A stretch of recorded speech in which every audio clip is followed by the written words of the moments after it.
નમસ્કાર દર્શક મિત્રો, ભારતભૂમિ ન્યૂઝ ઇન્ડિયા સાથે હું વૈશાલી પોબારું સ્વાગત છે આપ સૌનું. કરીશું નજર આજના સમાચાર પર આણંદથી. આણંદમાં પૂર્વ કાઉન્સિલર ઇકબાલ મલેકની મોર્નિંગ વોક દરમિયાન હત્યા કરવામાં આવી. તારીખ 19 ઓગસ્ટના રોજ આણંદ નગરપાલિકાના પૂર્વ કોંગ્રેસ કાઉન્સિલર ઇકબાલ મલેક ઉર્ફે બાલાનીની આજે વહેલી સવારે બાકરોલ તળાવ પાસે મોર્નિંગ વોક દરમિયાન હત્યા થઈ છે. અજાણ્યા શખ્સોએ છરીના ઘા ઝીંકતા તેમનું ઘટના સ્થળે જ મોત થયું છે. ઘટનાની જાણ થતાં જ ડીવાયએસપી સહિત વિદ્યાનગર પોલીસ તંત્ર સ્થળ પર દોડી આવ્યું અને તપાસ શરૂ કરી મૃતદેહને પોસ્ટમોર્ટમ માટે હોસ્પિટલ ખસેડવામાં આવ્યો છે. આ ઘટનાથી શહેરમાં ચકચાર મચી ગયો છે, જ્યારે તેમના પરિવારજનો તથા કોંગ્રેસ વર્તુળોમાં શોકની લાગણી વ્યાપી ગઈ છે. પોલીસ આરોપીઓની શોધખોળ કરી રહી છે.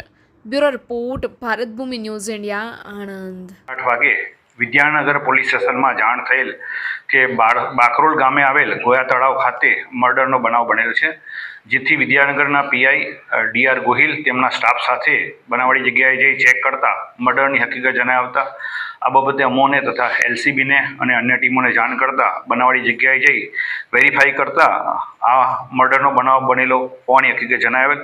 આ બાબતે ઇરફાન હુસૈન યુસુફ મિયા અલાઉદ્દીન મલેક રહેવાસી બાકરોલે પોતાની ફરિયાદ હકીકત જાહેર કરેલ કે પોતાના સગાભાઈ ઇકબાલ હુસૈન ઉર્ફે બાલો યુસુફ મિયા અલાઉદ્દીન મલેક આજરોજ સવારના 7:30 વાગે પોતાના ઘરેથી બાકરોલ ગોયા તળાવ ખાતે વોકિંગ કરવા માટે ગયેલ અને તે સમયગાળા દરમિયાન સવારના 7 થી 8:30 દરમિયાન કોઈપણ સમયે કોઈપણ અજાણ્યા વ્યક્તિએ કોઈપણ અગમ્ય કારણસર તીક્ષ્ણ હથિયારથી ગળાના ભાગે, પેટના ભાગે ગંભીર ઇજાઓ પહોંચાડી મર્ડર કરેલ છે, જે બાબતે મર્ડરનો ગુનો રજીસ્ટર કરી અને આગળની તપાસ તજવીજ હાથ કરેલ છે.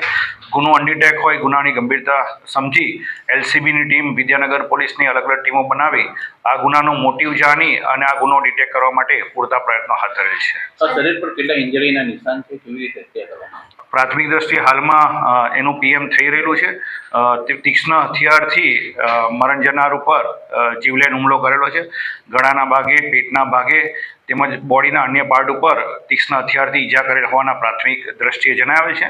આ બાબતે વિગતવારનું પેનલ ડૉક્ટરથી કૃષ્ણ જનરલ હોસ્પિટલની અંદર પીએમ કરવામાં આવનાર છે, જેથી આ બાબતે વધુ વિગતો ત્યારબાદ જણાય આવશે. અત્યારની ઘટના કઈ જગ્યાએ બનીને અંદાજે કેટલા વાગે? હાલમાં જે પ્રમાણે ફરિયાદી પોતાની ફરિયાદ હકીકતમાં જણાવેલ છે તે પ્રમાણે સવારના 7 વાગ્યાથી લઈને તેમને જાણ 8:30 સુધીમાં થયેલી છે.